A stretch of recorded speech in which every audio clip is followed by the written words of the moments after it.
सावन जी नमस्कार।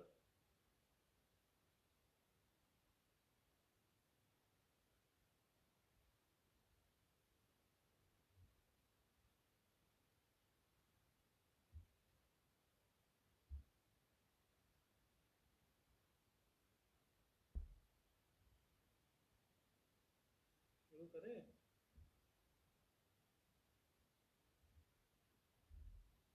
धन्यवाद सावन जी। सबसे पहले आपने जो मेरा परिचय दिया उसके लिए, और दूसरी बात कि आपने मुझे ये अवसर दिया कि मैं आप सब लोगों के समक्ष अपने साहित्यिक विचार रखूं और अपनी जीवन यात्रा, साहित्यिक यात्रा, इस इन विषयों पर मैं आपसे बात करूं। ये सौभाग्य दिया आपने मुझे, मैं इसके लिए आपका तहे दिल से आभारी हूँ। आवाज़ मेरे ख्याल तो मैक्सिमम ही है, मैं फिर भी एक बार देख लेता हूँ।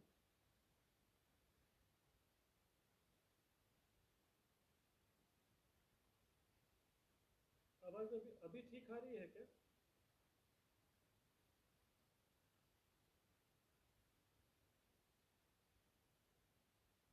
कोई मुझे अगर ये सूचित कर दे कि आवाज़ ठीक है तो मैं आगे का कार्यक्रम शुरू करूँ, अन्यथा मैं कोई और तरीका ढूंढूं जिससे आवाज़ बेहतर आए। थोड़ा समय दे दें, बिकॉज ये सेटअप लाइव में है तो हमें इन्हीं सारी समस्याओं से जूझते हुए कोई ना कोई इंतज़ाम करना पड़ेगा।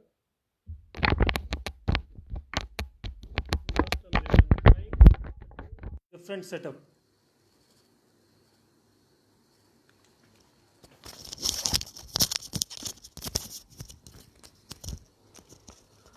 हेलो, अभी ठीक है क्या? जी, ये ब्लूटूथ के साथ शायद उसकी आवाज़ कुछ कम आ रही थी। मैं कह रहा था कि टीसी सावन जी का बहुत धन्यवाद देना चाहूँगा जिन्होंने मुझे ये अवसर दिया कि मैं आपके साथ अपने साहित्यिक विचार और जीवन यात्रा साझा करूँ। मेरे परिचय में मेरा नाम आशुतोष गुलेरी है और गुलेरी लीनिएज की जो पीढ़ी है उसमें से मैं आता हूँ। बिल्कुल सही कहा टीसी सावन जी ने कि मैं स्वयं को साहित्यकार नहीं मानता, और ये विषय मानने का नहीं है, बिकॉज़ मेरा ऐसा व्यक्तिगत विचार है कि साहित्यकार मानने से नहीं होता। और यदि कुल मिलाकर के हम साहित्य के ऊपर चर्चा करें तो साहित्य समय तय करता है, साहित्य लोग नहीं होते, ऐसा मेरा व्यक्तिगत विचार है। और हम रचनाकार हो सकते हैं, आप लेखक हो सकते हैं, परंतु साहित्यकार कहलवाना स्वयं को एक बहुत बड़ी बात है। व्यक्तिगत तौर के ऊपर मैं पेशे से आयुर्वेद चिकित्सक हूँ। पालमपुर में एक संस्था है विवेकानंद मेडिकल रिसर्च ट्रस्ट, उसके अंतर्गत कायाकल्प नाम की एक संस्था है जो प्राकृतिक चिकित्सा, आयुर्वेद और फिजियोथेरेपी इत्यादि इन सब चीज़ों के बारे में प्रचार और प्रसार करती है। वहाँ पर मैं कार्यरत हूँ। 2009 से लेकर अभी तक मैं इसी संस्थान में हूँ, विभिन्न पदों पर रहा, और आज प्रशासक के तौर पर मुझे मौका मिला है कुछ अच्छा काम करने का। इसके अलावा अगर मैं अपनी लेखन के बारे में बात करूँ तो लेखन, मुझे ऐसा लगता है कि शायद ये हमारे परिवार में आनुवांशिकतः दौड़ता है। ये अलग बात है कि आनुवांशिकतः रक्त में लेखन का होने से कोई लेखक नहीं बनता जब तक कि आप अपनी विधाओं को और आप अपने हुनर को तराशना शुरू ना करें। मैंने अपने जीवन काल में बहुत बाद में लिखना शुरू किया, और इसीलिए मेरा मानना है कि साहित्य एक इंसान की प्रकृति, उसके व्यक्तित्व को दिशा देने में एक बहुत महत्वपूर्ण योगदान देता है। मेरी साहित्यिक चेतना में सबसे ज़्यादा योगदान जो है पुस्तकों का है, जिन्हें हम साहित्य कह सकते हैं। मैंने स्वर्गीय पंडित श्री चंद्रधर शर्मा गुलेरी जी को पढ़ने का मुझे विस्तार से मौका मिला। मेरे ताया जी स्वर्गीय डॉक्टर पीयूष गुलेरी, उनको जानने का, उनसे समझने का अवसर मुझे मिला। और जो प्रारंभिक बीजारोपण किसी लेखक के मन में बोया जाता है, उसका श्रेय मुझे लगता है कि मेरे चाचा डॉक्टर प्रत्यूष गुलेरी जी को अधिक श्रेय जाता है, क्योंकि उनका निरंतर प्रोत्साहन बचपन से इन सभी विषयों के ऊपर बना रहा। और छोटी छोटी रचनाओं को सुनना और उनको सराह करके फिर वो प्रोत्साहित करना कि यहाँ भेजिए वहाँ भेजिए, ये सब उनके द्वारा हुआ। परंतु फिर भी जीवन की आपाधापी में कुछ बहुत ज़्यादा लिखा नहीं। कॉलेज के समय में मेरी जो एजुकेशन है, मेरा जो bachelor of Ayurvedic medicine and surgery है, वो मैंने गोवा से की। सो गोवा में हमें एक नई स्टेट थी, नई जगह थी, नए लोग थे, तो बहुत सालों तक मेरा मन हिमाचल को छोड़ करके वहाँ नहीं लगा। तो उस चक्कर में जब भी अकेले बैठते थे तो कुछ कलम पकड़ के लिखना शुरू कर देते थे, परंतु मैं उसको कभी साहित्य नहीं मानता। वो सिर्फ एक स्वांत सुखाए, अपने जीवन की फ्रस्ट्रेशंस निकालने के लिए, अपने परिवेश के आसपास की चीज़ों को देख करके उनको अपनी भड़ास के रूप में शब्दों में अंकित कर दिया रहा होगा, वो एक अलग बात है। मैं क्यों नहीं मानता अपने लेखन को साहित्य? बिकॉज ये सब समय के अधीन है। बिकॉज जितना मैं सुधी लेखकों को, सुधी विचारकों को पढ़ता चला गया, मुझे ऐसा लगता है कि साहित्यकार कहलवाना सिर्फ एक मन की भड़ास है जो हम पूरी करते हैं। किताब छाप लेने भर से या कहीं किसी पत्रिकाओं में कविता छप जाने से या कोई आर्टिकल आपका किसी समाचार पत्र में लग जाने से आप साहित्यकार नहीं होते। साहित्य बेसिकली एक विचार है। ये मेरा अपना विचार है, मेरा व्यक्तिगत विचार है। सो कृपया किसी को बुरे लगे तो केवल इसको विचार समझ के छोड़ दें, उसको पकड़ के ना बैठ जाए। मेरे मत से साहित्य एक विचार है। साहित्य कोई शब्द या पुस्तक या आलेख नहीं है। और ऐसा विचार जो पीढ़ी दर पीढ़ी लोगों को प्रोत्साहित करे, प्रेरित करे, कुछ सीखने को मिले। अगर हम वर्तमान परिप्रेक्ष्य में साहित्य की बात करें तो कोई बहुत ज़्यादा तसल्ली मुझे नहीं मिलती।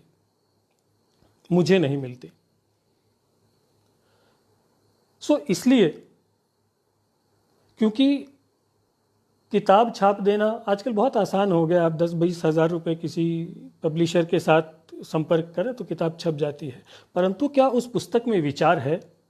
मैं इसीलिए अपने किसी भी लेखन को साहित्य नहीं मानता, क्योंकि मुझे नहीं लगता, मुझे नहीं मालूम कि उसमें विचार है या नहीं। आज मैं आपके साथ अपना लेखन शेयर करूंगा और ये शायद पहला अवसर है जब मैं एक इतने बड़े प्लेटफॉर्म के ऊपर अपनी कविताओं को या अपनी रचनाओं को आप सबसे शेयर करूंगा। तो चलिए इन सब बातों के ऊपर चर्चा होगी। सबसे पहले एक विषय आया था अभी थोड़े दिन पहले, हथकरघा दिवस मनाया सभी ने, और फेसबुक के ऊपर बहुत सारे चित्र मिले हमें देखने को। कुछ लोगों ने सूती साड़ियाँ पहनी थी, उनके साथ फ़ोटो खिंचवाए थे। ठीक है, अच्छा है, वो एक मार्केटिंग का एक नया फंडा नया आया है कि आप मोदी जी कुछ अपनी तरफ से प्रयास कर रहे हैं हथकरघा को ऊपर लाने के लिए। परंतु एक संवेदनात्मक हृदय इन सब चीज़ों को किस परिप्रेक्ष्य में देखता है? एक संवेदनशील विचार राजनीति में अचानक से किसी एक वस्तु को मार्केट करना और फिर उसके बाद उसको हटा देना, और उस प्रैक्टिकली उस स्टेप का एक पूरी पीढ़ी के ऊपर उसका क्या प्रभाव होता है। मेरी एक रचना है, ये अभी हाल इसी हथकरघा दिवस के ऊपर लिखी गई थी, मैं आपसे शेयर करता हूँ, तो आप मुझे बताइएगा इसमें क्या विचार है या नहीं। इसका शीर्षक मैंने रखा था करघा। तुम सुंदर साटन लाए थे, तुम सुंदर साटन लाए थे, हम खद्दर गूंथने बैठे थे। तुम सुंदर साटन लाए थे, हम खद्दर गूंथने बैठे थे। हथकरघा दिवस मनाते तुम, हम छाले गिनने बैठे थे। तुम सुंदर साटन लाए थे, हम खद्दर गूंथने बैठे थे। हथकरघा दिवस मनाते तुम, हम छाले गिनने बैठे थे। रुई का मोल नहीं मिलता, रुई का मोल नहीं मिलता, मट्टी ने खोट भी ढूंढ लिया। पंजाब में एक ट्रेन चलती है जिसका नाम ही कैंसर एक्सप्रेस है। रुई का मोल नहीं मिलता, मट्टी ने खोट भी ढूंढ लिया, जो विष बोया था हमने वो पानी ने सोख लिया। रुई का मोल नहीं मिलता, मट्टी ने खोट भी ढूंढ लिया, जो विष बोया था हमने वो पानी ने सोख लिया। तुम खींचो तस्वीरें अपनी, तुम खींचो तस्वीरें अपनी, हम तस्वीरें गिनने बैठे थे। उन लोगों के परिवार नष्ट हो गए, कितने ही लोग कल तक जो जिंदा थे अब सिर्फ तस्वीरों में टंगे रह गए।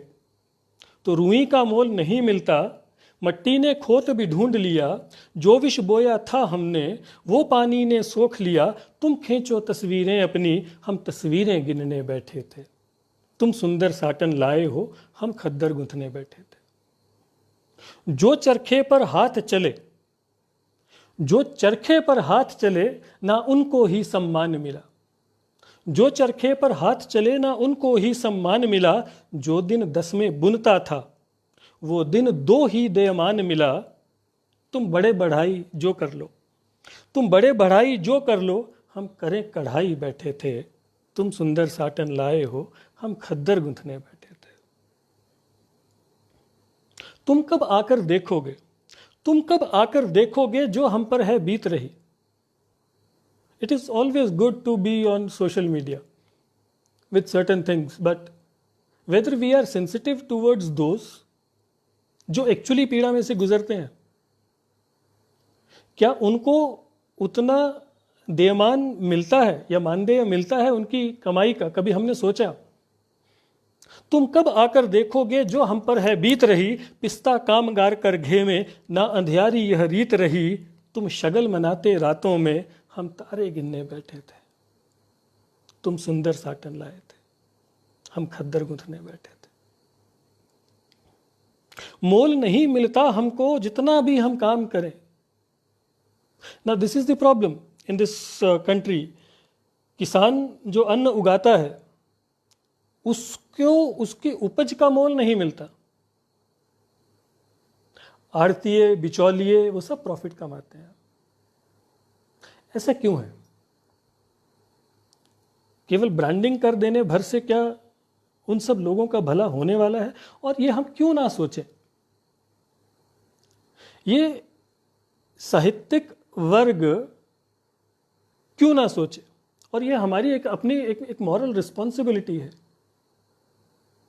कि हम लोगों की अभिव्यक्ति बने। क्योंकि मुझे ऐसा लगता है कि जिसका पेट खाली होता है वो कविता नहीं करता।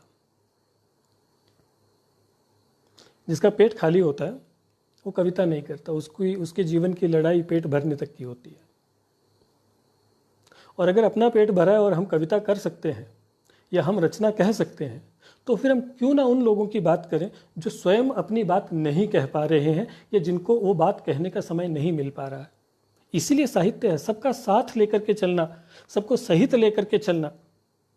परंतु अगर हम समकालीन रचनाएं पढ़ें तो क्या हमें ये सब देखने को मिलता है कि जहाँ पर सब सम्मिलित हो, सबका भाव सम्मिलित हो, जो नहीं कह सकता क्या हमारी कलम उसकी जबान बन रही है? मोल नहीं मिलता हमको जितना भी हम काम करें, आंखें फोड़ें, हाथ निचोड़ें, बोलो कब विश्राम करें। वो नफा कमाएं तुम्हें बेचकर, हम लागत गिनने बैठे थे। और ये केवल कामगारों का ही दर्द नहीं है। आप सोचिए, अभी लॉकडाउन का पीरियड चल रहा है, हम साहित्य में हम क्या कर रहे हैं? हम लोग, मैं स्वयं, आप प्राइवेट स्कूल के टीचर्स की स्थिति देखिए, आपके आसपास होंगे। वो सुबह बेचारे 9 बजे से बैठ करके शाम को 6 बजे तक घिसे जा रहे हैं। मैं समझ नहीं पा रहा हूं उनके दर्द को कि क्या वो जब स्कूल जाते थे तब वो ज़्यादा एफिशिएंट थे या अब ज़्यादा एफिशिएंट हैं? क्या वो अपने उनकी जो number of hours of working थे वो उस समय ज़्यादा थे, या लॉकडाउन में घर पर बैठ करके टेलीफोन के माध्यम से या मोबाइल के माध्यम से शिक्षा देने में अब वो ज़्यादा एफिशिएंट है? अच्छा, एफिशिएंसी तो एक बात है, क्या उनको उनके हक हकूक इन सब चीज़ों के बारे में हम विचार करते हैं क्या? फिर हमारा किस प्रकार का हम साहित्य की चर्चा करें? हम क्या कहें कि हम जो लिख रहे हैं वो सबके सहित का है? नहीं। करघा करघा बोल रहे हम, करघा करघा बोल रहे हम, घर खा करते हैं। करघा करघा बोल रहे हम, घर खा करते हैं। 10 पैसे में लेते हमसे, वो तुम्हें 100 पैसे में देते हैं। करघा करघा बोल रहे हम, घर खा करते हैं। 10 पैसे में लेते हमसे, वो तुम्हें 100 पैसे में देते हैं। हमें नहीं बेचना आता तुमको, वो हमको बेचन बैठे थे। तुम सुंदर साटन लाए हो, हम खद्दर गूंथने बैठे थे। तुम सुंदर साटन लाए हो, हम खद्दर गूंथने बैठे थे। अब साहित्यिक समाज में जो दूसरी सबसे बड़ी चिंता जो मुझे लगती है, जितना मैंने पढ़ा है पूर्ववर्ती साहित्यकारों को, और बड़े अच्छे अच्छे नामवर लोग हैं सब, वो कभी सरकार की मुख्य धारा के साथ नहीं बहे। सरकार की मुख्य धारा के साथ कौन बहता है? हाँ ठीक है, अकादमियां हैं, राज्य स्तरीय अकादमियां हैं, राष्ट्रीय स्तरीय अकादमियां हैं, और उनका कार्य है सरकार की नीतियों के बारे में लिखना, लिखवाना, उनका प्रचार प्रसार करना। परंतु साहित्यकार वो है जो सीधी बात सुसंगठित, सुव्यवस्थित और सुसंस्कृत तरीके के साथ सरकार के समक्ष रखे। साहित्यकार को दरबारी होना चाहिए, नहीं दरबारी होना चाहिए, ये सब चीज़ें बेकार हैं। परंतु अगर हमारा लेखन, हमारा विचार सबको एक साथ लेकर के नहीं चल पा रहा है, तब समस्या है। एक और चर्चा है, एक बहुत महीनों पहले एक छोटी सी रचना लिखी गई थी, और इस रचना का शीर्षक है दिल्ली। दिल्ली का ताज सबको बहुत पसंद आता है, वहीं से सब चलता है। तो एक विचारक या एक लेखक की मनोभावनाएं दिल्ली के प्रति क्या है? वो बोलता है, आ दिल्ली में तिलक करूं, आ दिल्ली में तिलक करूं और दे दूं तुझको ताज। आ दिल्ली मैं तिलक करूं और दे दूं तुझको ताज, काहे तड़पे काहे झपटे यहाँ चलता तेरा राज। आ दिल्ली में तिलक करूं और दे दूं तुझको ताज। तुझको पाने निकले हैं व्याघ्र श्वान श्रृगाल, तुझको पाने निकले हैं व्याघ्र श्वान श्रृगाल। तेरे चक्र में जन पिसता है गया विकास पाताल। आ दिल्ली में तिलक करूं, आ दिल्ली में तिलक करूं और दे दूं तुझको राज। तुझको पाने निकले हैं व्याघ्र श्वान श्रृगाल, तेरे चक्र में जन पिसता है गया विकास पाताल। कांटों भरा ताज है तेरा फैला नित नवजाल, कांटों भरा ताज है तेरा फैला नित नवजाल। गंगा भूली पटना काशी गया केरल बंगाल। दिल्ली के दिल में जो बजता, दिल्ली के दिल में जो बजता है वही राग बदहाल। दिल्ली के दिल में जो बजता है वही राग बदहाल। दिल से उठकर शीश धरे को बजे केसरी ताल। नर नारायण से जो दिखते, नर नारायण से जो दिखते करें कर्म चांडाल। समझ जरा तू दिल्ली इनको गुरु से गुरु घंटाल। आ दिल्ली में तिलक करो और दे दूं तुझको ताज। दीदी जीजा साली मौसी बुआ भी है बेहाल, दीदी जीजा साली मौसी बुआ भी है बेहाल। संभल जरा दू दिल्ली चलना देख के सबकी चाल। दीदी जीजा साली मौसी बुआ भी है बेहाल। संभल जरा तू दिल्ली चलना देख के सबकी चाल। दिल्ली तेरा डसा हुआ, दिल्ली तेरा डसा हुआ हर बस मांगे मत पानी। दिल्ली तेरा डसा हुआ हर बस मांगे मत पानी। वोट हो या वो चोट हो चाहे तेरा कौन है सानी। आ दिल्ली में तिलक करूं और दे दूं तुझको ताज। अब आप इसको राजनीतिक कटाक्ष कह सकते हैं, ये आपके ऊपर मैं विचार आपको ऊपर छोड़ता हूँ, पर ये कोई राजनीतिक कटाक्ष नहीं, एक संवेदना है। और मैं ऐसा मानता हूँ कि हो सकता है कि ये सामूहिक संवेदना हो, हम सब ऐसा कुछ कहना चाहते हो, हमारे दिल में हो, परंतु हम ना कह पा रहे हो। तो ये हम सबके अपने वाक्य हैं, इसीलिए मैं स्वयं को साहित्यकार नहीं कहता। इसी विषय के ऊपर, राजनीति के ऊपर मेरी बहुत सारी रचनाएं हैं। यह है अगली हुकूमत। ये हुकूमत है जनाब,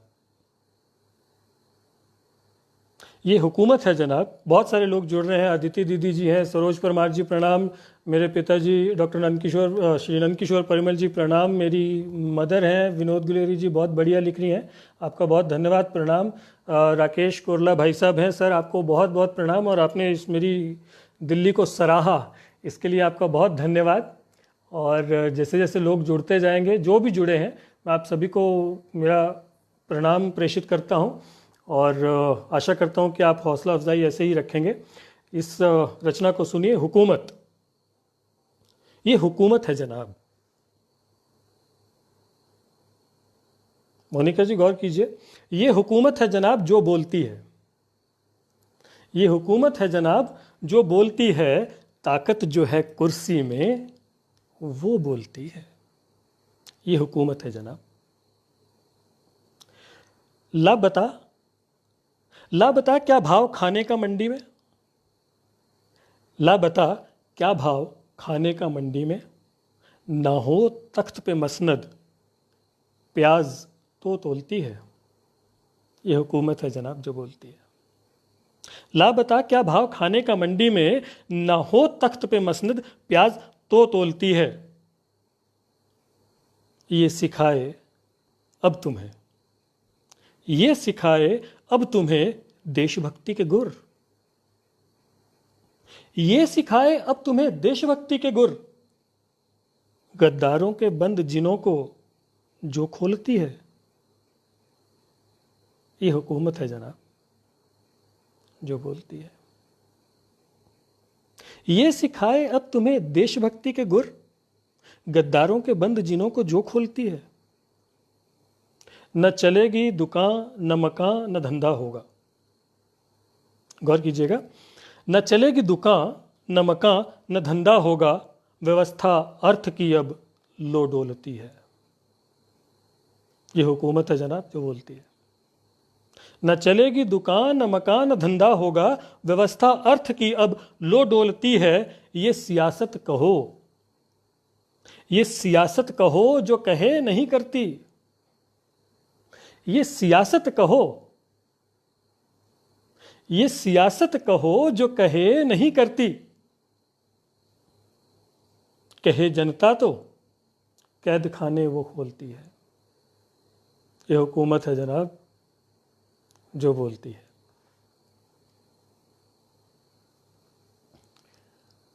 विचार हैं बहुत सारे, समसामयिक विषयों के ऊपर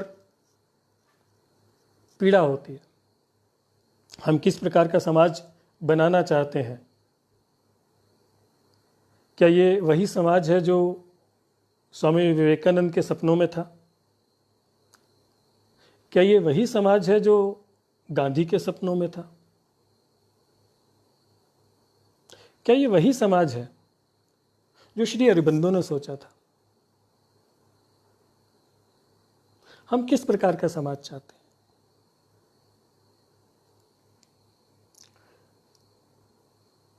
अभी लॉकडाउन के ठीक पहले दिल्ली में एक बहुत बड़ा प्रदर्शन जारी था, बहुत लंबे समय तक वो प्रदर्शन चला, और उसकी अंतिम परिणति कहीं ना कहीं जाकर के हिंसा में हुई।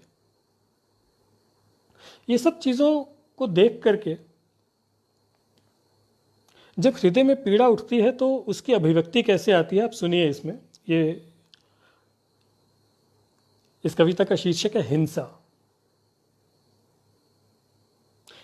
मुझे आज तक एक बात समझ में नहीं आती कि जब जो वैचारिक मतभेद होता है, क्या वो इंसान का इंसान के साथ होता है कि आपको मेरी कोई रचना पसंद नहीं आई और आपने मेरी रचना के ऊपर आलोचना की, तो क्या आप एज ए फिजिकल बीइंग मेरी आलोचना कर रहे हैं?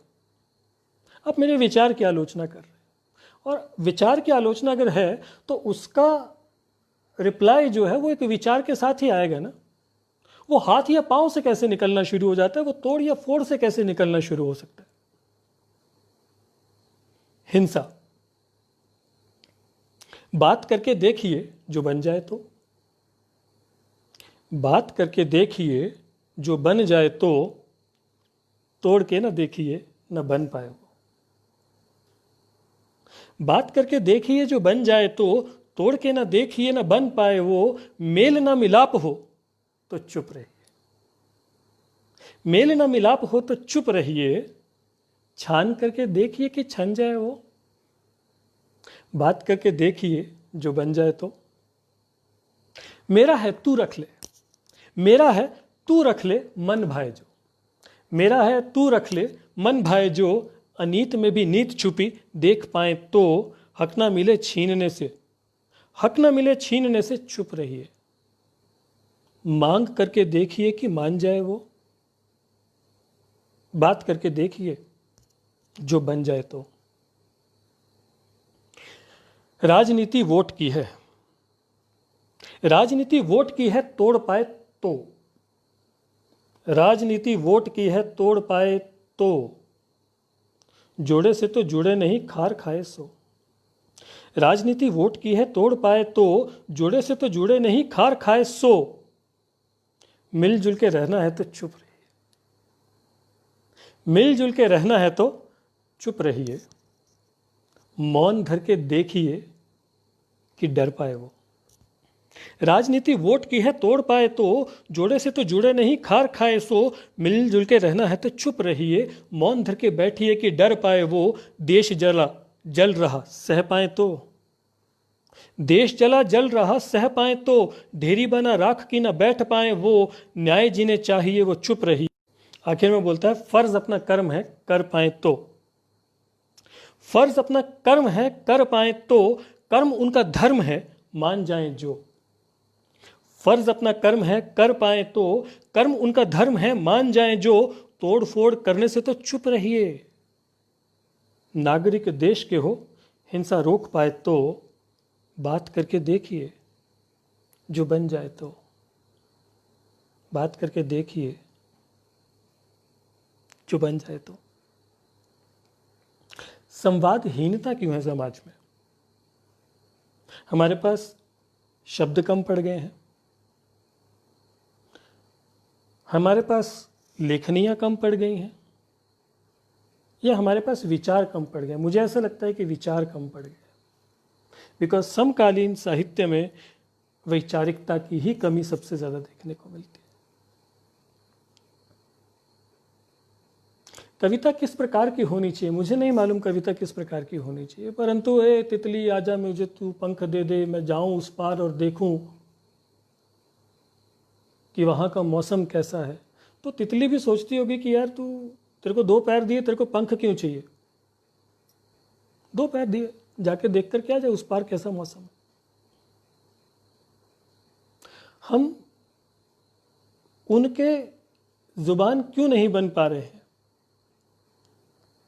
और उसका सबसे बड़ा कारण है कि विचार जो हैं वो राजनीति के गोमुख से बहते हैं।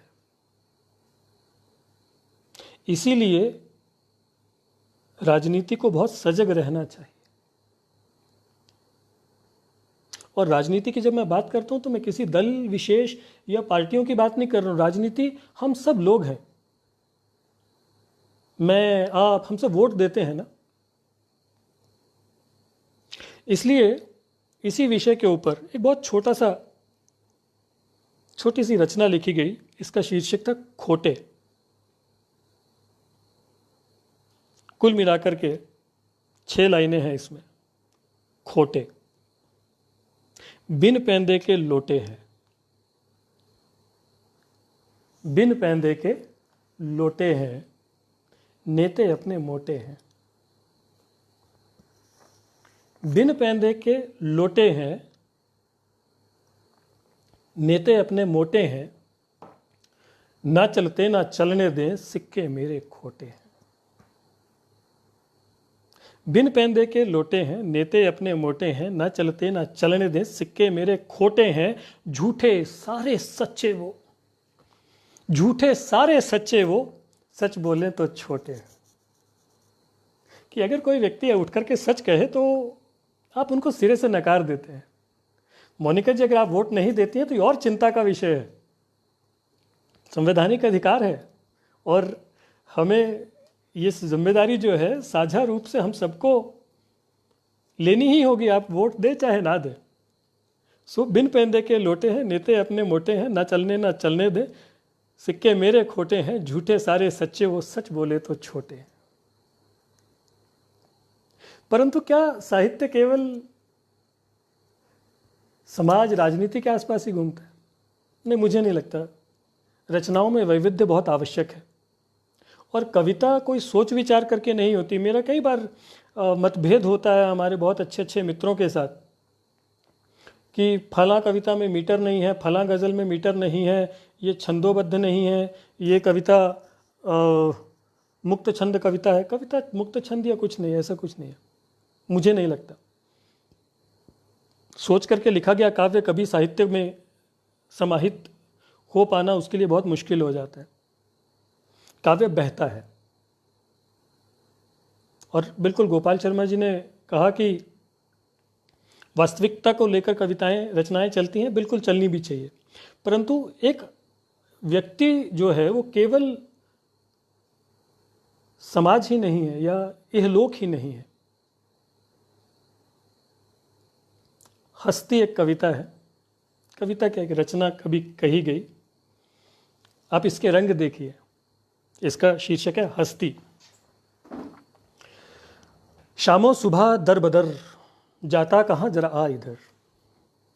शामो सुबह दर बदर, जाता कहाँ जरा आ इधर, ले बैठ मेरी हस्ती में तू, मस्ती की है बस्ती जिधर। शामो सुबह दर बदर, जाता कहाँ जरा आ इधर, ले बैठ मेरी हस्ती में तू, मस्ती की है बस्ती जिधर। भटक रहा तू कहाँ बता, भटक रहा तू कहाँ बता, कश्ती तेरी डोले किधर। भटक रहा तू कहाँ बता, कश्ती तेरी डोले किधर, ले पकड़ मैं तुझे जरा हाथ दूं। ले पकड़ मैं तुझे जरा हाथ दूं, तिनके की थोड़ी झांस दूं। ले पकड़ मैं तुझे जरा हाथ दूं, तिनके की थोड़ी झांस दूं, डूबे तेरी नैया जिधर, मस्ती की हो बस्ती उधर। शामो सुबह दर बदर, जाता कहाँ जरा आ इधर। ये संवाद है स्व का खुद से। गगरी भरी तेरे ताप की, मैं स्वयं से क्या बोल रहा हूं, गगरी भरी तेरे ताप की उठती लहर खरताप सी। गगरी भरी तेरे पाप की उठती लहर खरताप सी, ले खुदा का अब जरा नाम जप, मक्का यदीना गुरनाम तप। पाएगा थोड़ा सुकून तू, जरा देख धर के ये अपनी डगर। शामो सुबह दर बदर, जाता कहाँ जरा आ इधर। ले कलम, ले कलम बैठ किताब धर। ले कलम बैठ किताब धर, कर्मों का अपने हिसाब कर। ले कलम बैठ किताब धर, कर्मों का अपने हिसाब कर। रंगों में बस तेरा काला रंग। ले कलम बैठ किताब धर, कर्मों का अपने हिसाब कर। रंगों में बस तेरा काला रंग, गिरती नज़र तो गुजरे जिधर। ले ले तुझे मैं एक पोशाक दूं, ले तुझे मैं एक पोशाक दूं, भगवे में कालिख झांप दूं। ले कलम बैठ किताब धर, कर्मों का अपने हिसाब कर। रंगों में बस तेरा काला रंग, गिरती नजर तू गुजरे जिधर। ले तुझे मैं एक पोशाक दूं, भगवे में कालिख झांप दूं। मानूंगा मैं एहसान ये, हरकत से सुधरा अगर, हरकत से सुधरे अपनी अगर। शामो सुबह दर बदर। कितने ही संत हैं जिन्होंने भगवे में अपनी कालिख झांप ली।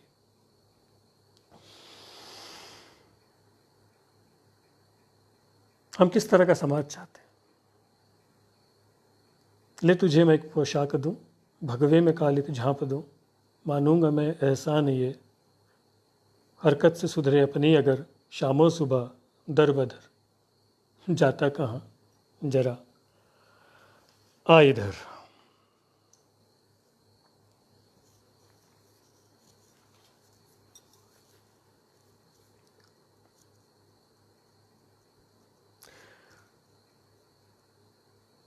तो क्या कवि होना चाहिए किसी को?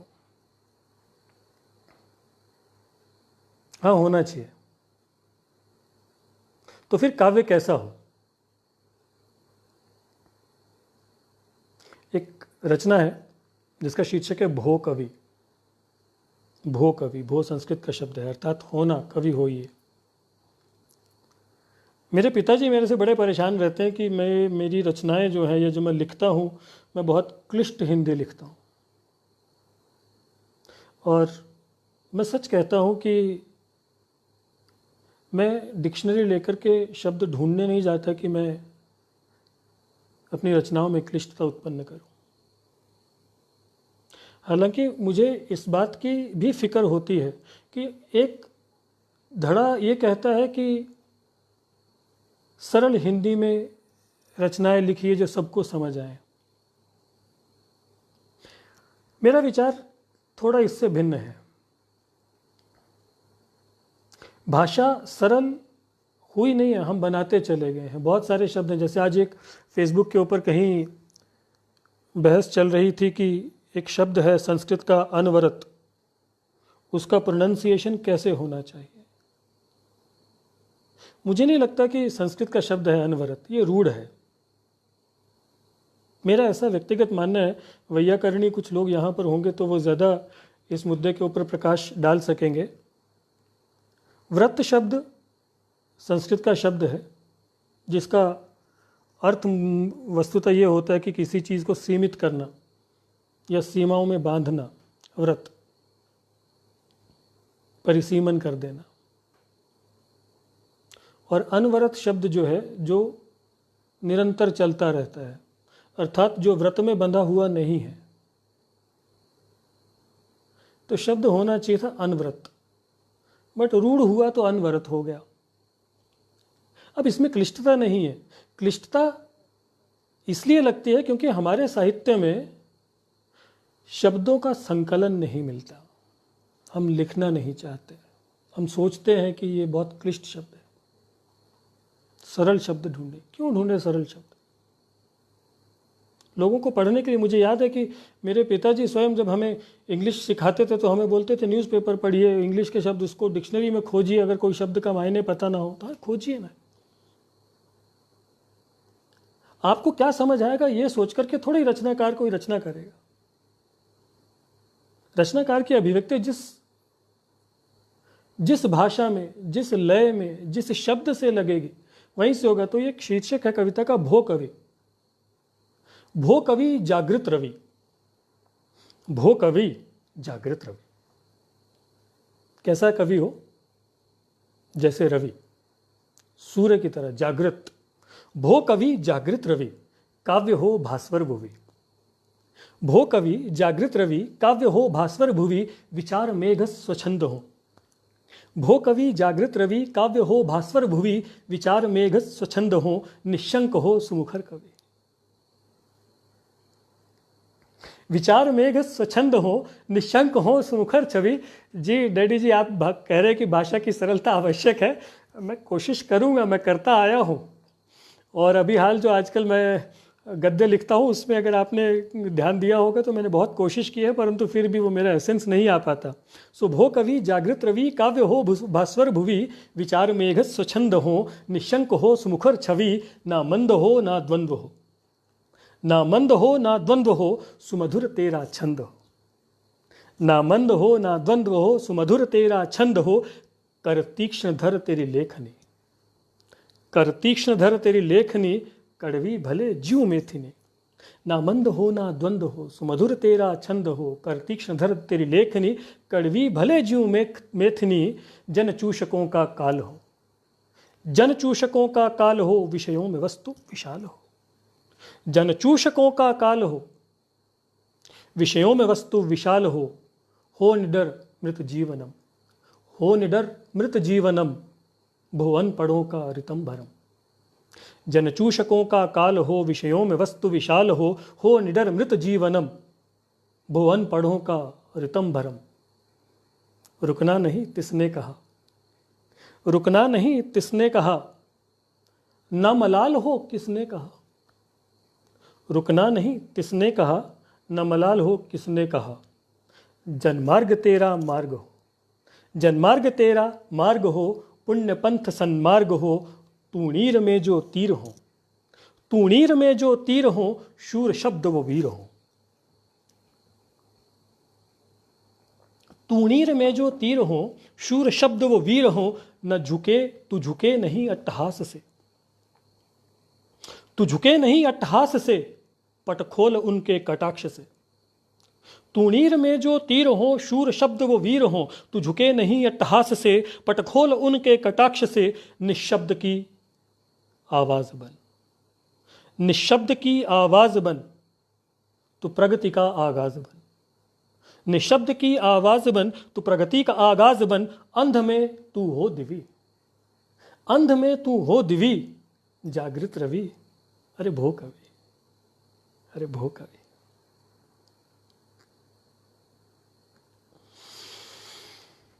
तो कवि होना चाहिए, क्यों नहीं होना चाहिए। और कवि कोई एक व्यक्ति नहीं है, पर जो कवि नहीं हो सकते, कवि उनकी आवाज बने।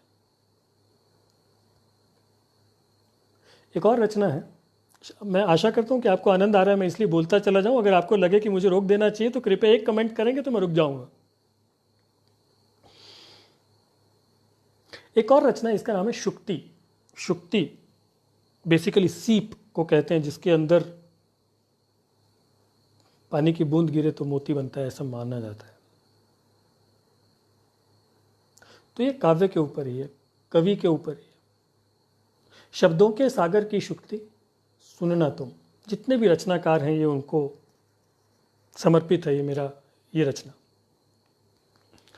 शब्दों के सागर की शुक्ति सुनना तुम, खारा रिश्तों का पर मोती चुनना तुम। शब्दों के सागर की शुक्ति सुनना तुम, खारा रिश्तों का पर मोती चुनना तुम। दुनिया चाहे तुम्हें उधेड़े और तड़पाए, दुनिया चाहे तुम्हें उधेड़े और तड़पाए, ममता के ताने पर समता बुनना तुम। शब्दों के सागर की शुक्ति सुनना तुम।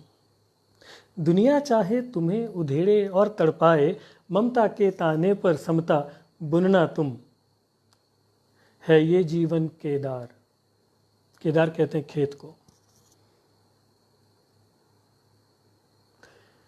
है ये जीवन केदार संकरी मेड़ बड़ी, है यह जीवन केदार संकरी मेड़ बड़ी। देखभाल कर ही कदमों को चुनना तुम। शब्दों के सागर की शुक्ति सुनना तुम। भेदभाव का शोर बड़ा है दुनिया में, भेदभाव का शोर बड़ा है दुनिया में। भेदभाव का शोर बड़ा है दुनिया में। गीत मिलन के भी होठों पर गुनना तुम। भेदभाव का शोर बड़ा है दुनिया में, गीत मिलन के भी होठों पर गुनना तुम। शब्दों के सागर की शुक्ति सुनना तुम। आशु देखो बगिया नहीं है केवल कांटों से। आशु देखो बगिया नहीं है केवल कांटों से। रिश्तों के धागे में फूल ही गुंफना तुम। शब्दों के सागर की शुक्ति सुनना तुम। रिश्तों के धागे में फूल ही गुंफना तुम। खारा रिश्तों का पर मोती चुनना तुम। शब्दों के सागर की शुक्ति सुनना तुम।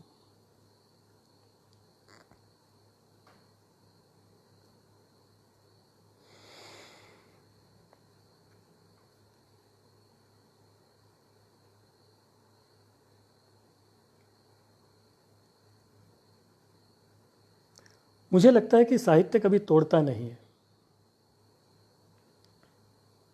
और ऐसा कोई भी ऐसी रचना जो समाज को विभाजित करने के लिए निकले, वो रचना, वो साहित्य नहीं हो सकता। वो कोई भी लिखे, वो राइट विंग हो, लेफ्ट विंग हो, मिडल विंग हो, अपर विंग हो, लोअर विंग हो, साहित्यकार इन विंग्स से जुड़ा हुआ नहीं होता। साहित्यकार स्वतंत्र होता। इसीलिए मैंने बहुत शुरुआत में कहा कि साहित्य की धारा कभी भी सत्ता की धारा के साथ बहती हुई नहीं दिखेगी आपको। और इसीलिए एक बड़े अच्छे कवि ने कहा था, जो तटस्थ हैं समय लिखेगा उनके भी अपराध। और आलोचना करने के लिए आपको गाली गलौच नहीं करनी होती। क्या आवश्यकता है कि किसी भी गाली गलौच की?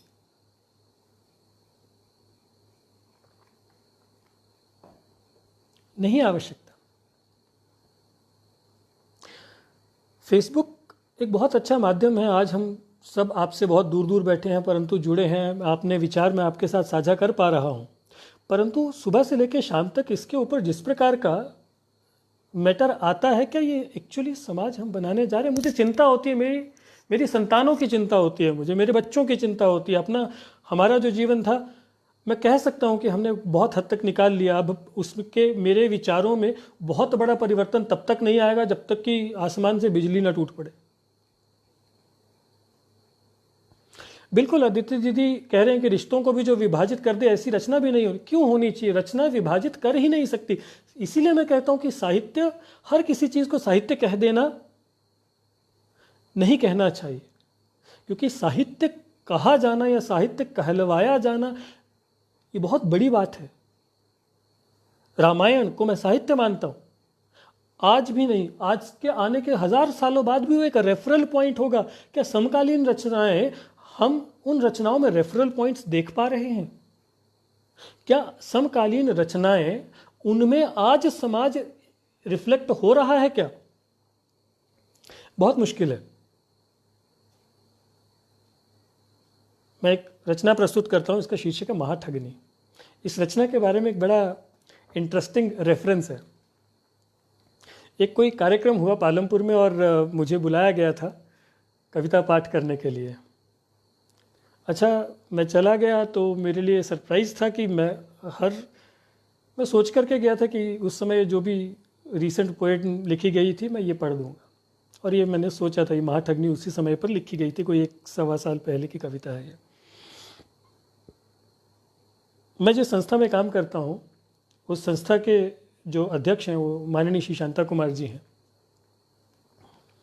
तो मैं मंच पर क्या देखता हूँ कि वो बैठे हैं। अब मेरे पास ये समय नहीं है कि मैं उस रचना को बदल सकूं, और मेरा नाम उन्होंने पुकारा, तो जब मैं गया तो मैंने उनकी तरफ देखा और मैं उनको कहा कि मैं अभी रचना ले आया हूँ पढ़ने के लिए, पर मैं हूँ असमंजस में।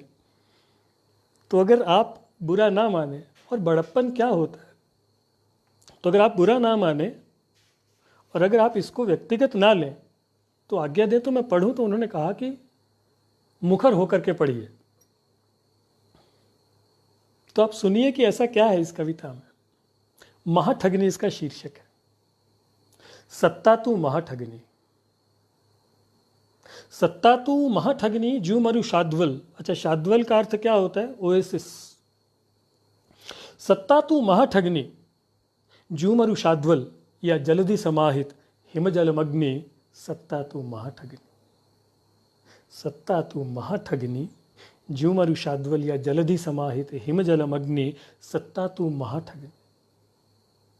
सत्ता जो है ये एक ओएसिस की तरह, मिराज, आम जनता के लिए, आम जनमानस के लिए एक मिराज है। आपके खाते में 15 लाख आएंगे, मिराज है ये। आप दौड़िए, लाने जाइए। हम सत्ता में आएंगे तो जनता के साथ न्याय होगा। 70 साल से तो हो नहीं रहा, कौन करेगा? मरु शाद्वल, ये सब शाद्वल है। सत्ता तू महाठगनी ज्यू मरु शाद्वल या जलधि समाहित हिम जलमग्नि, सत्ता तू महाठगनी ये एक भयंकर खेला, यह एक भयंकर खेला, पाने निकला तुझको रेला, भाई ने भाई ठेला, प्रचंड तेरी दावग्नि, सत्ता तू महाठगनी। यह एक भयंकर खेला, पाने निकला तुझको रेला, भाई ने भाई ठेला, प्रचंड तेरी दावग्नि, सत्ता तू महाठगनी। कुछ बने मिनिस्टर, कुछ बने मिनिस्टर, जो ना बनते सो बने सिनिस्टर।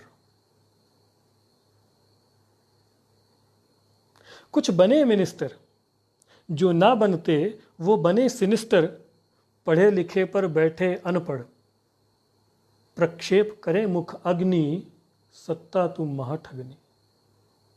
कुछ बने मिनिस्टर, जो ना बनते वो बने सिनिस्टर, पढ़े लिखे पर बैठे अनपढ़, प्रक्षेप करे मुख अग्नि, सत्ता तुम महाठगनी।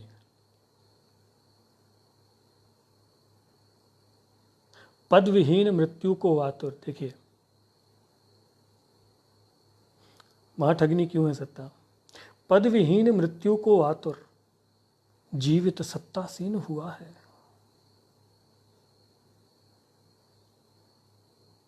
पद विहीन मृत्यु को आतुर, जीवित सत्तासीन हुआ है, परशुराम सा पुत्र तुम्हारा, तुम सप्त ऋषि जमदग्नि, सत्ता तुम महाठगनी।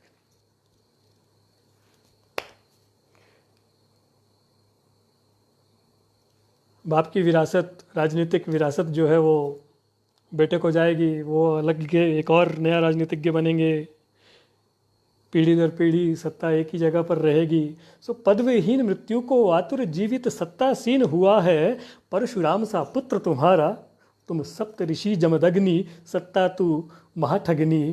तेरा खेल गजब है कुर्सी,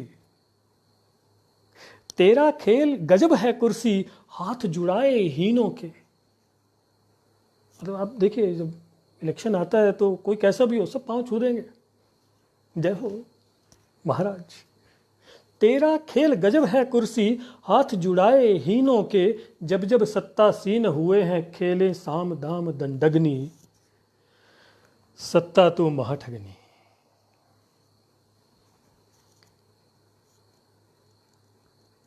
परंतु क्या समाज में समस्या राजनीति ही है? बाकी सारा समाज दूध का धुला हुआ है। हम राजनीति के ऊपर कटाक्ष करने के लिए स्वतंत्र हैं, परंतु क्या हम अपने ऊपर कटाक्ष झेलने के लिए भी उतने ही तत्पर हैं? नहीं, जब हमारे ऊपर कोई कटाक्ष करे तो हम विचलित हो जाते। क्यों? अब ये समाज किस प्रकार का है?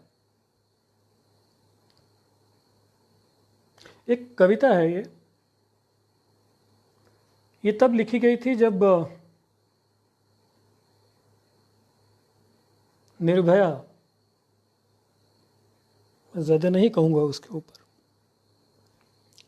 दिल्ली में जो बर्बरता और भीषणता की गई,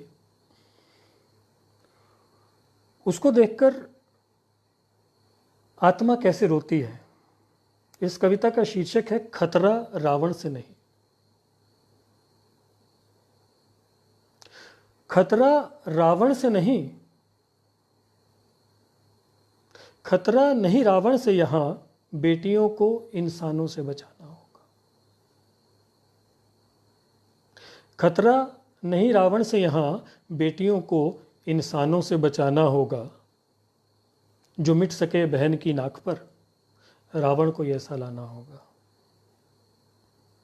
खतरा नहीं रावण से, यहां बेटियों को इंसानों से बचाना होगा।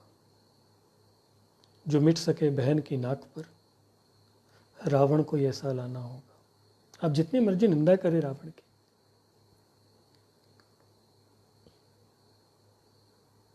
पर बहन की पीड़ा को देखकर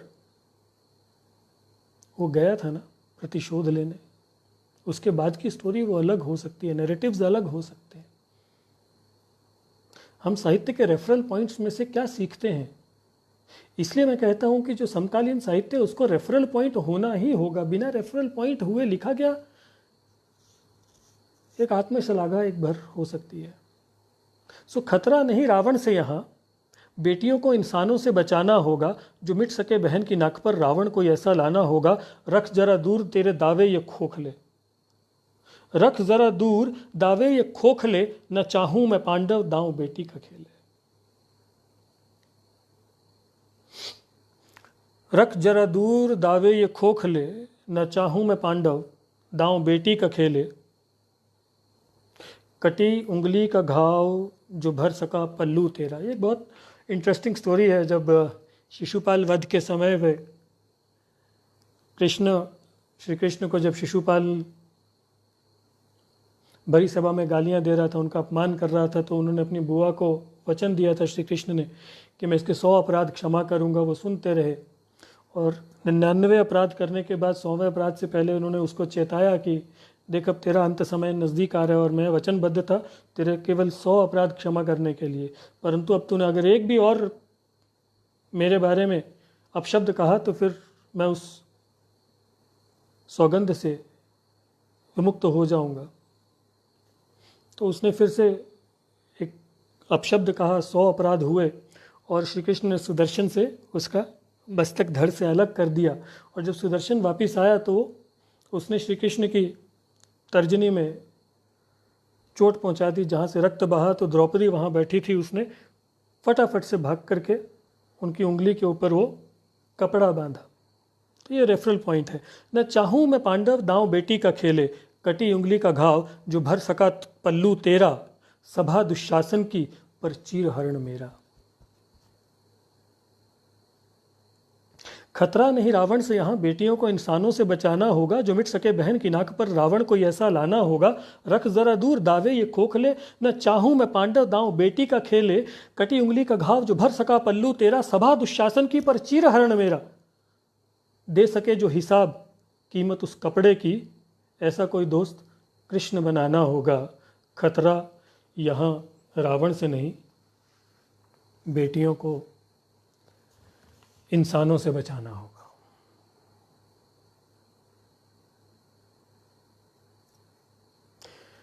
मदन लाल सुमन जी प्रणाम। आपके इस विचार से मैं अक्षरशः सहमत हूँ कि सबसे पहला कटाक्ष, सबसे पहला क्रिटिसिज्म स्वयं का होना चाहिए।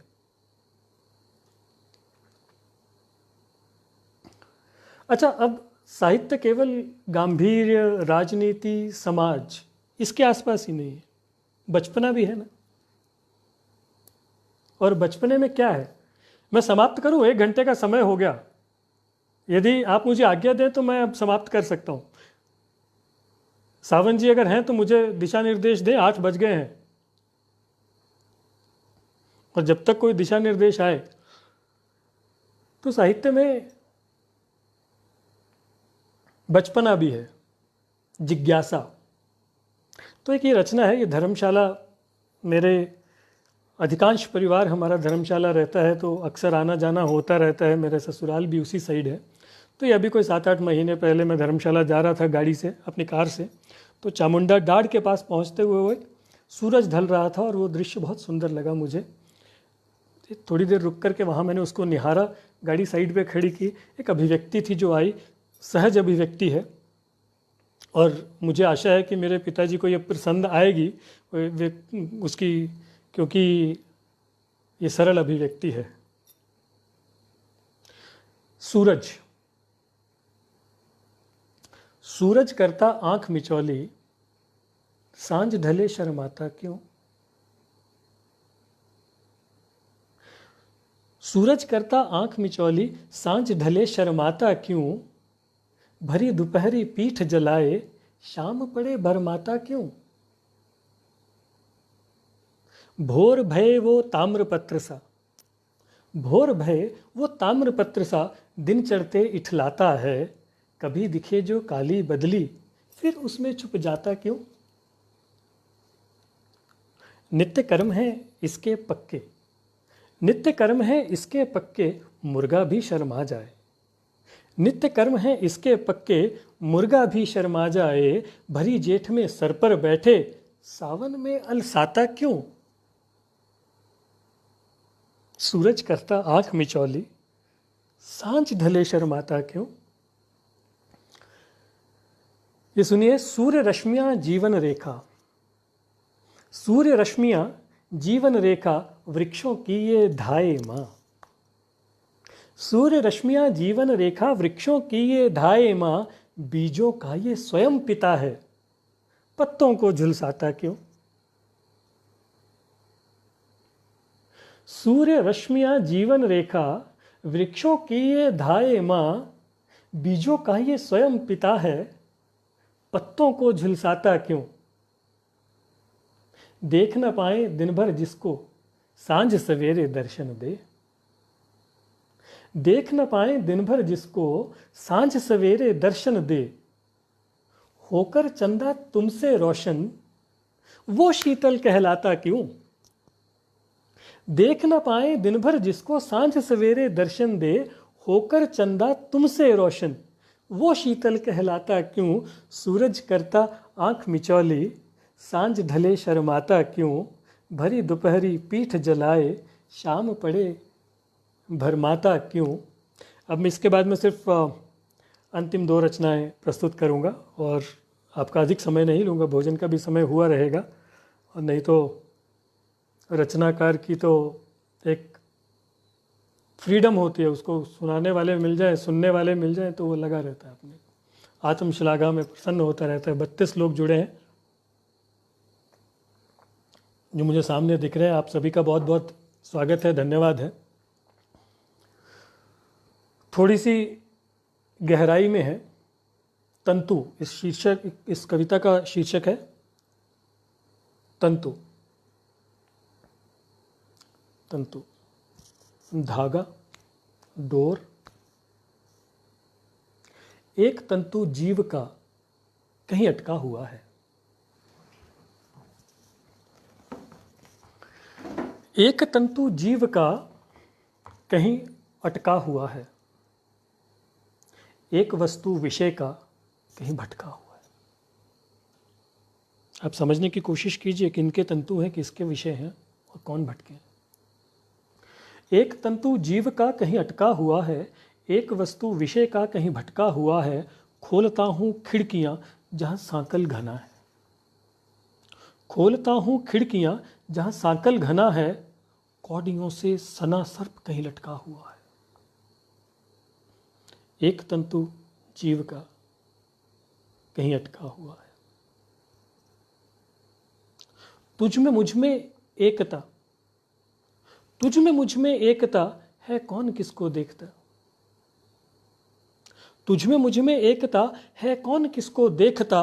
सामिशों की मौज क्यों कहीं झटका हुआ है।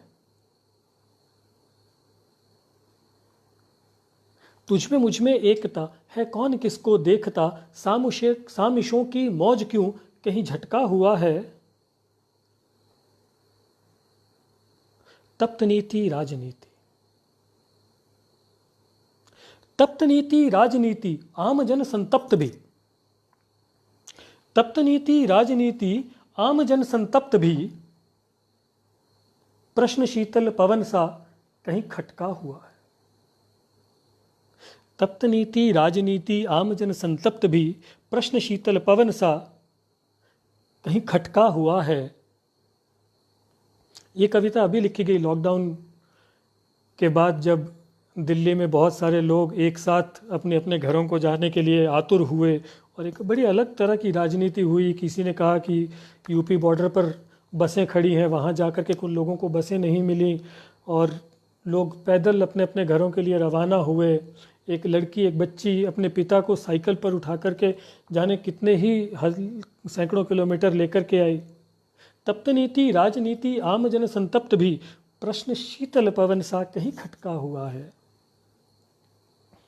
पांव नंगी सड़क पर कौन धरता कौन करता। पांव नंगी सड़क पर कौन धरता कौन करता। खेल जीवन ये जुआ कहीं मटका हुआ है। एक तंतु जीव का कहीं अटका हुआ है। पांव नंगी सड़क पर कौन धरता कौन करता। खेल जीवन ये जुआ कहीं मटका हुआ है। लाचारगी हावारगी, बेचारगी हाबादगी। लाचारगी आवारगी बेचारगी आबादगी, क्यों मुझे तू खोजता कहीं सटका हुआ है, एक तंतु जीव का कहीं अटका हुआ है।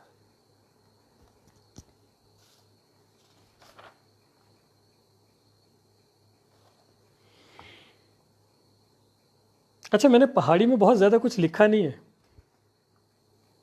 प्रयास करता हूँ, आशा है कि आप सुनना चाहेंगे। हमारे बीच ठाकुर जी हैं, और यदि पुरी जी भी हैं, तो ये उन लोगों के लिए है जो, आप ऐसा ना सोचें कि अगली पीढ़ी पहाड़ी के प्रति चिंतित नहीं है, हिमाचली भाषा के प्रति चिंतित नहीं है, चिंतित है, परंतु चिंताएं मेरे और आपके कुछ कहने या करने से सॉल्व नहीं होंगी। इस समय प्रदेश में डबल इंजन की सरकार है, और हिमाचली भाषा को 8वीं अनुसूची में लेकर के आना राजनीतिक इच्छा शक्ति का प्रतीक कहा जाए। मुद्दे थी चलते रहने, इस कविता का शीर्षक है मुद्दे।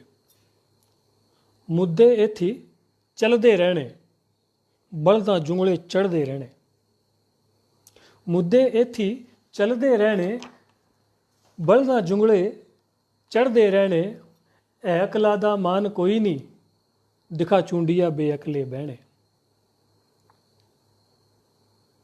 मुद्दे इत्थी चलते रहने, बलदा जुंगले चढ़ते रहने। अकला दा मान कोई नहीं, दिखा चूंडिया बेअकले बहने। जेड़े जनावर मूँहे तकदे, जेड़े जनावर मूँहे तकदे, तिन्हां दी खाखां देण पटाके। जेड़े जनावर मूँहे तकदे, तिन्हां दी खाखां देण पटाके। जेड़े दिंदे गड़ी ने लक्कड़, तिन्हां दे दिए बलदे रहने। मुद्दे इत्थी चलते रहने। आई आफत पई बीमारी, आई आफत पई बीमारी। मरदी जनता बड़ी बेचारी। आई आफत पई बीमारी, मरदी जनता बड़ी बेचारी। नोई फकीरी ठूठ पराना, खासू सारे पलदे रहने। मुद्दे इत्थी चलते रहने। आई आफत नई बीमारी, मरदी जनता बड़ी बेचारी। नोई फकीरी ठूठ पराना, खासू सारे पलदे रहने। इब की बारी अपना नेता। अहां ते ग्रां पासे होए, बोले अपना नेता लिया, धरती पुत्र लिया, सड़कां बननियां। 25 साल होई सड़कां नहीं बनियां, पर नाल बगाए सड़कां ते। इब की बारी अपना नेता, जुगा जुगा दा सही हो वेता। घरेओ अपने सड़कां बनियां, पिटदे लोक पटोंदे रहने।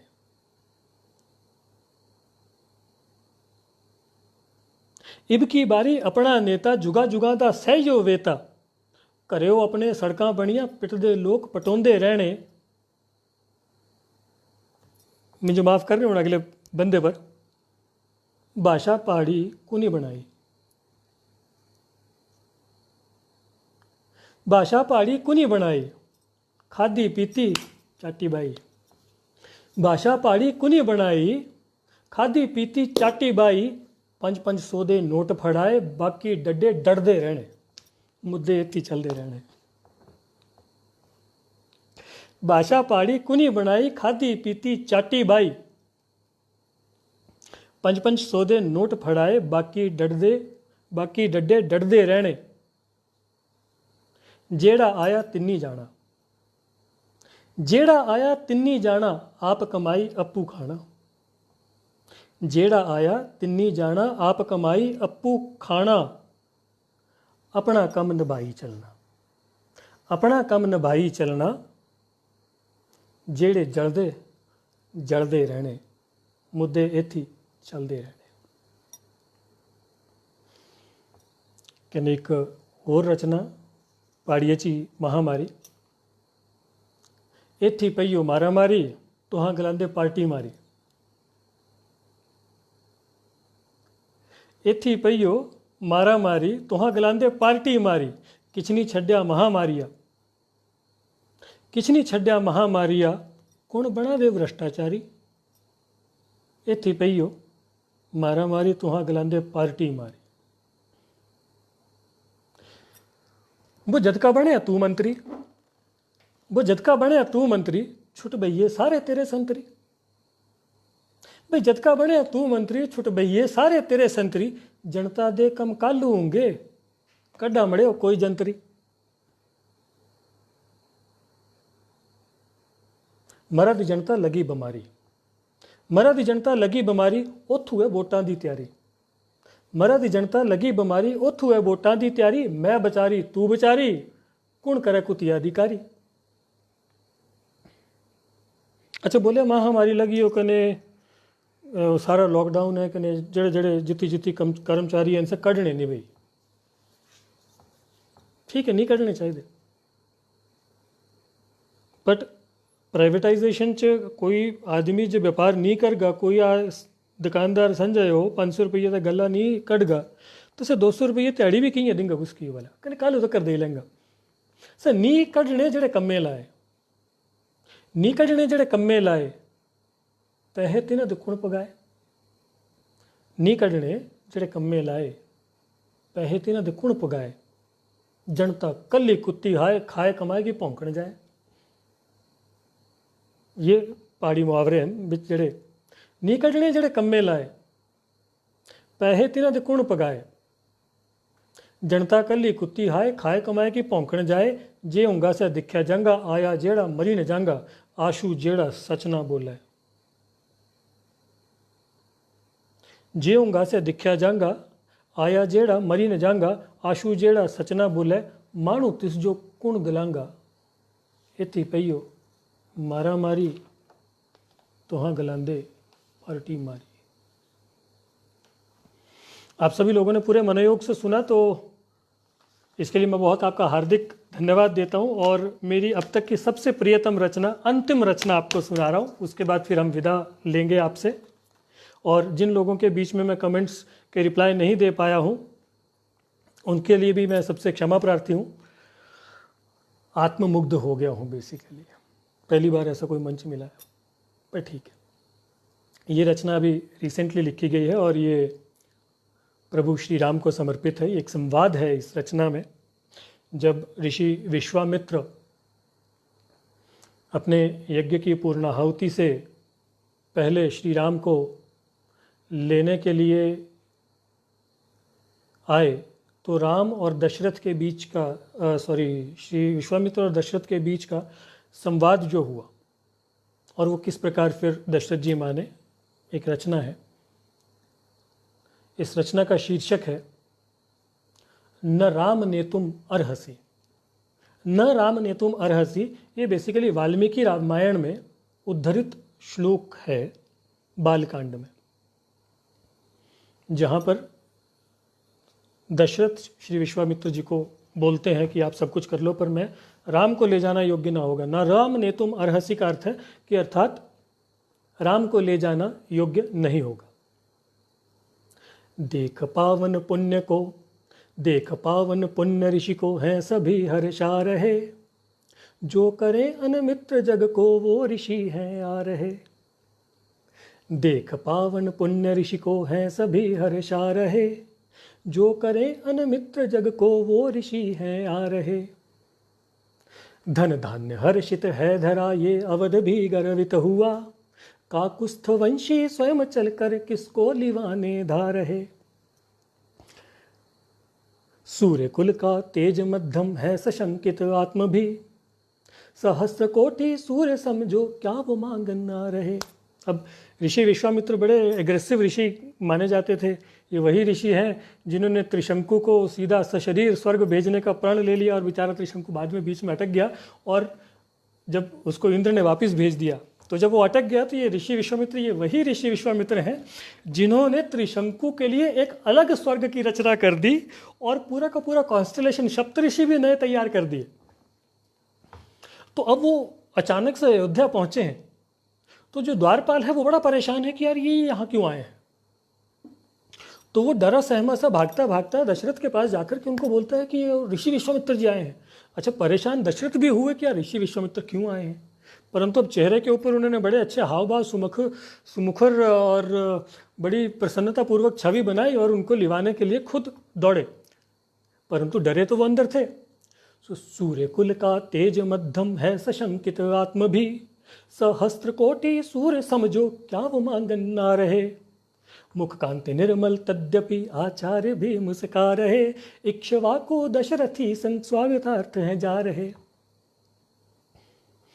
अब वो लेके आए तो क्या बोलते हैं दशरथ अपनी भाव भंगिमाओं को कंट्रोल करके, जूं है अमृत प्राप्त होता सन्न मृत्यु मान को, या जूं बरसे मेघ उस पे जो धरा निष्प्राण हो। जूं है अमृत प्राप्त होता सन्न मृत्यु मान को, या जूं बरसे मेघ उस पे जो धरा निष्प्राण हो। आगमन यह आपका हर्षित मुझे यूं कर रहा, रत्न जैसे खो चुका जो आज मुझको मिल रहा।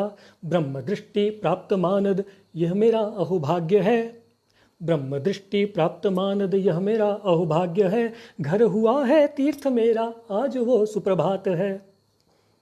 आगमन से आपके सब धर्म मेरा फल गया, आदेश हो अर्पण करूं वो यह मेरा सौभाग्य है। आदमी को अत्यंत चाटुकारिता में बहुत बड़े बड़े शब्द नहीं कहने चाहिए और वचन नहीं देना चाहिए। रेफरल पॉइंट मैं जिसको बोलता हूँ कि साहित्य रेफरल पॉइंट क्यों है। ऋषि को अति प्रसन्न करने के लिए दशरथ जी बहुत कुछ कह गए और वो वचन देंगे कि आदेश हो अर्पण करूं वो यह मेरा सौभाग्य है। तो विश्वामित्र देख करके उनकी इस बात को सुनकर के बड़े प्रसन्न हुए। तो विश्वामित्र जी बोलते हैं, राज सिंह के वाक्य सुनकर ब्रह्म तेज सुहर्ष हो, हूँ हृष्ट रोमा राज शार्दुल दृढ़ प्रतिज्ञ पुरुष हर्षभ हो।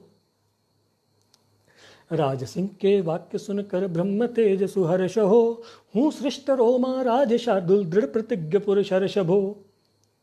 मैं ब्रह्म यज्ञ में अनुष्ठित नेत्रबद्ध तल्लीन था, मैं ब्रह्म यज्ञ में अनुष्ठित नेत्रबद्ध तल्लीन था। मारीच बाहु छद्म कौशल पर यज्ञ ध्वंस में लीन था। नियम में आबद्ध मैं सब युद्ध कौशल जानता। ये पहले राज ऋषि थे विश्वामित्र स्वयं, और क्षत्रिय थे, और क्षत्रिय होने के बावजूद इन्होंने एक बहुत लंबी चौड़ी लड़ाई भी लड़ी थी और उसके बाद लड़ाई हार गए थे। कामधेनु लिवाने इनके पिताजी चले गए थे जिसमें युद्ध हुआ और उनके पिता ने भस्म कर दिया। ये वो एक अलग कहानी है, कभी रेफरल पॉइंट कभी आएगा तो उसके ऊपर चर्चा करेंगे। नियम, परंतु ये स्वयं लड़ाई जानते थे, राज ऋषि थे। फिर अपनी तपस्या के बाद ये ब्रह्म ऋषि की इन्होंने उपाधि हासिल अर्जित की थी। सो नियम में आबद्ध मैं सब युद्ध कौशल जानता, पर क्रोध शिष्ट करूं उन पर मैं नहीं ये मानता। नियम में आबद्ध मैं सब युद्ध कौशल जानता, पर क्रोध सृष्ट करूं उन पर मैं नहीं ये मानता। तुम काक पक्ष धरी वीर हे सूर्यवंश शिरोमणि, ज्येष्ठ पुत्र राम तेरा मैं तुमसे मांगता।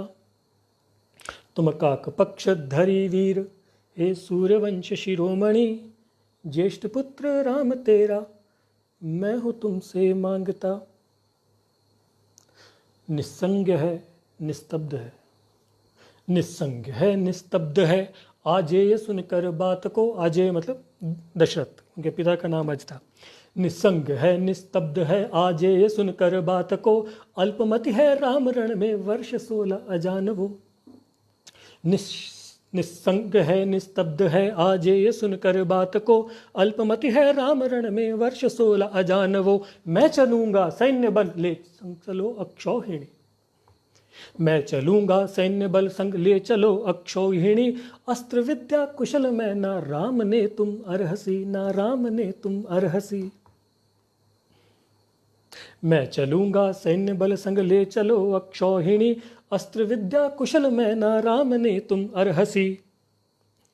छल ही बल है राक्षसों का, राम पर कपटी नहीं, छल ही बल है राक्षसों का, राम पर कपटी नहीं, और मेरी सांस यह बिन राम के चलती नहीं। छल ही बल है राक्षसों का, राम पर कपटी नहीं, और मेरी सांस ये बिन राम के चलती नहीं। चतुरंगिणी है सेना मेरी, चतुरंगिणी सेना है मेरी, मैं भी संग संग चल चलूं। उनके पास चतुरंगिणी सेना थी, उन्होंने कहा कि आप अक्षौहिणी ले चलो और चतुरंगिणी सेना भी ले चलो। छल ही बल है राम, छल ही बल है राक्षसों का, राम पर कपटी नहीं, और मेरी सांस यह बिन राम के चलती नहीं। चतुरंगिणी सेना है मेरी, मैं भी संग संग चल चलूं। कुशिक नंदन प्राण राम, न राम ने तुम अरहसी, न राम ने तुम अरहसी, न राम ने तुम अरहसी। मैं नहीं मानता कौशिक नंदन कि राम को ले चलना योग्य है, मैं नहीं मानता, न राम ने तुम अरहसी। अब ब्रह्म ऋषि क्या बोलते हैं? जो राघवों का वचन तोड़े, नाश की यह सूचना।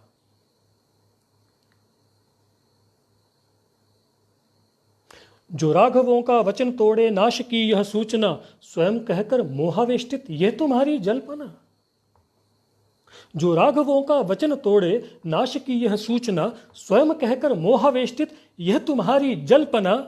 जा रहा हूं आज राजन, बिन लिए कुछ आप से। जा रहा हूं आज राजन, बिन लिए कुछ आप से।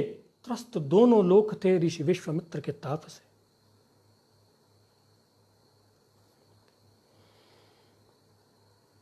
आखिरी दो बंद हैं, ज्यादा समय नहीं लूंगा आपका। राम जप है राम तप है, राम त्रेता तारसी। राम जप है राम तप है, राम त्रेता तापसी तारसी। राम जप है राम तप है, राम त्रेता तारसी। कौशिके का सार्थ तिस पर, कौन ऐसा तापसी। कुशिक नंदन अर्थात ऋषि विश्वामित्र के पिता का नाम। राम जप है राम तप है, राम त्रेता तारसी। कौशिके का सार्थ तिस पर, कौन ऐसा तापसी। उनका अपना भी नाम शायद कुशिक नहीं, उनके पिता का नाम। राम जप है राम तप है, राम त्रेता तापसी। कौशिके का सार्थ तिस पर, कौन ऐसा तापसी। राम मित्र विश्व का है, धर्म की प्रतिमूर्ति। राम मित्र विश्व का है, धर्म की प्रतिमूर्ति। दिव्य तेज के पुंज हो, करो निज वचन की पूर्ति। राम जप है राम तप है, राम त्रेता तारसी। कौशिके का सार्थ तिस पर, कौन ऐसा तापसी। राम मित्र विश्व का है, धर्म की प्रतिमूर्ति। दिव्य तेज के पुंज हो, करो निज वचन की पूर्ति। आचार्य के शब्दों को सुनकर दशरथी संतुष्ट हैं। ये किसने कहा? ये कहा ऋषि वशिष्ठ ने, जो आचार्य विशिष्ट थे। सॉरी, ऋषि नहीं, आचार्य, दशरथ कुल के। आचार्य के शब्दों को सुनकर दशरथी संतुष्ट हैं। राम उनका पुत्र लेकिन परतत्वदर्शी विशिष्ट हैं। आचार्य के शब्दों को सुनकर दशरथी संतुष्ट हैं। राम उनका पुत्र लेकिन परतत्वदर्शी वशिष्ठ हैं। स्वस्ति वाचन की ध्वनि में राम ही हैं रम रहे। स्वस्ति वाचन की ध्वनि में राम ही हैं रम रहे। राक्षसों के प्राण हरने नर नारायण चल पड़े। राक्षसों के प्राण हरने नर नारायण चल पड़े। राक्षसों के प्राण हरने नर नारायण चल पड़े। जय श्री राम, जय श्री राम। आशा है आपको, आपके मन को आनंद आया हो। मेरे वाक्यों में, मेरी अभिव्यक्ति में, मेरे शब्दों से किसी भी की आत्मा को ठेस पहुंची हो तो ऐसा कोई मेरा मंतव्य नहीं था, परंतु हाँ, मैंने वो मेरे निजी अवबोधन, निजी विचार थे। जो भी मैंने कहा, आप उनको ग्रहण करें या ना ग्रहण करें, ये आपके स्वविवेक पर निर्भर है। आप उनको नकार सकते हैं, सिरे से नकार सकते हैं आप मेरे विचार को, उसके लिए आप सभी स्वतंत्र हैं। परंतु किसी को भी, किसी की भी आत्मा को कष्ट देने के लिए मैंने कोई ऐसे शब्दों का उपयोग इच्छापूर्वक नहीं किया, पर फिर भी कि अगर किसी को, आत्मा को अगर कष्ट हुआ तो मैं क्षमा प्रार्थी हूँ। और टीसी सावंत जी का भी एक बार पुनः मैं धन्यवाद देता हूँ कि उन्होंने मुझे समय दिया। और आप सभी महानुभावों का, सभी श्रोताओं का, सभी रचनाकारों का, बहुत बड़े बड़े साहित्यकारों का, मैं तो कुछ भी नहीं हूँ आप सभी के समक्ष, परंतु मैं आपका बहुत धन्यवादी हूँ कि आपने बहुत मनोयोग से सुना। और एक बहुत बड़ी एक ग्रुप है जो मैं देख पा रहा था कि जो सतत जुड़े हुए थे, और 1.5 घंटे तक जुड़े रहना आज की डेट में अपने काम धाम छोड़ करके आसान नहीं होता। बहुत बहुत धन्यवाद, बहुत बहुत धन्यवाद। जय हिंद, जय भारत, जय हिमाचल, जय हो।